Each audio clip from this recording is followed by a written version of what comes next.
আচ্ছা, আমি তোমাদের মেলা ঘোরার প্রথম ভিডিওতে বলেছিলাম মনে আছে যে শীত পড়লো মানে মেলা ঘোরা শুরু, আর শীত তো শেষ হতে যায়, আমার কিন্তু মেলা ঘোরা এখনো শেষ হয়নি। মোটামুটি এখনো পর্যন্ত আমার 6-7 বার মেলায় যাওয়া হয়ে গেছে। তো আজকের আমাদের এখানেই যে মেলাটা শুরু হয়েছে সেই মেলাতেই গিয়েছিলাম, আর গিয়ে তো প্রথমেই চলে যাই কানের দোকানে। দেখো আমি এই কানেরটা নিয়েছি, ভালো লাগছে তো আমাকে। আর কানের দোকানে সব থেকে পছন্দ হয়েছিল আমার এই পেন্সিল কাটারটা। দেন খেয়ে নিই ঘুগনি, আর তারপরে গিয়েছিলাম একটু ব্যাগ দোকানে, আমার কয়েকটা ব্যাগের দরকার আছে এখন, তো এই ব্যাগটা পছন্দ হয়েছিল। তারপরে বৌদি দেখছিল কাপ প্লেট, আর এখানটায় আমার ফটো তোলার মতোই সাহস আছে, কিন্তু এতে চড়ার মতন সাহস আমার এখনো হয়নি, আশা করছি হবেও না।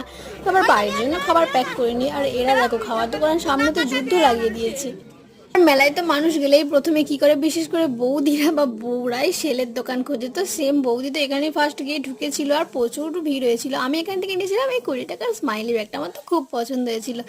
দেন চলে আসি বাড়িতে, আর তারপরে আন্ডা চাউমিনটা খেয়ে নিই প্রথমে। আর ভিডিওটা এখানেই শেষ করছি, টাটা।